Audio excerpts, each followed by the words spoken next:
Penunjukan relawan Prabowo Gibran sebagai komisaris Badan Usaha Milik Negara alias BUMN diduga telah melanggar Undang-Undang BUMN. Dugaan pelanggaran UU BUMN itu disampaikan akademisi sekaligus pakar hukum tata negara Ferry Amsari usai ramainya penunjukan komisaris BUMN yang memiliki latar belakang relawan Pilpres 2024. Ferry Amsari mengatakan penunjukan dua nama orang yang masuk circle Prabowo sebagai pemegang jabatan tertinggi BUMN menuai kritik. Pria yang juga dosen dari peneliti Posdem di Universitas Andalas ini menyinggung ketentuan yang sudah tertuang di Undang-Undang Nomor 16 Tahun 2025 atau perubahan keempat atas Undang-Undang Nomor 19 Tahun 2003 tentang BUMN, maupun Undang-Undang Nomor 1 Tahun 2025, perubahan ketiga atas Undang-Undang Nomor 19 Tahun 2003 tentang BUMN. Menurut Ferry, dalam undang-undang tersebut sudah ditentukan bahwa yang ditunjuk sebagai komisaris BUMN haruslah sosok yang berasal dari kalangan profesional.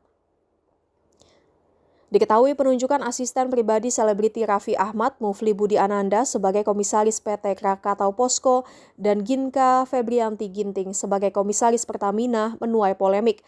Pasalnya keduanya tidak memiliki latar belakang pendidikan atau pengalaman di bidang jabatan yang diemban.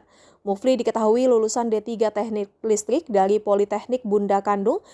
Sepanjang karirnya, Mufli juga bekerja dengan Raffi Ahmad sebagai asisten pribadi. Menurut Ferry Amsari, apabila mengacu pada UU BUMN, seharusnya komisaris BUMN dipilih dari individu yang memiliki kelayakan profesional dan latar belakang yang selaras dengan bidang usaha yang akan dikelolanya. Ferry Amsari yang meraih gelar Master of Laws dari William and Mary Law School, Virginia, Amerika Serikat itu juga menyinggung pentingnya memilih kalangan profesional menjadi komisaris BUMN. Menurutnya penunjukan kalangan profesional sebagai komisaris BUMN menjadi perwujudan komitmen pemerintah dalam rangka membangun dan menyukseskan perusahaan pelat merah.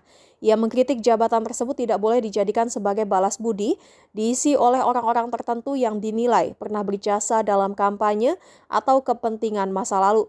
Kata dia, hal itu tidaklah elok. Selanjutnya, Ferry Amsari mengingatkan risiko dari keputusan menunjuk kalangan non-profesional sebagai komisaris BUMN. Menurutnya, pemerintah hanya berdalih dan meminta masyarakat untuk menilai kinerja komisaris BUMN yang ditunjuk, tetapi ketika muncul masalah karena tidak berasal dari bidangnya, pemerintah hanya meminta maaf. Ia lantas mempertanyakan mengapa UU BUMN yang menentukan komisaris BUMN harus ditunjuk dari kalangan profesional justru dikangkangi. Ferry menyebut jika BUMN dikelola oleh orang yang tidak kompeten, maka tinggal menunggu kehancurannya saja. Jangan lupa subscribe ya!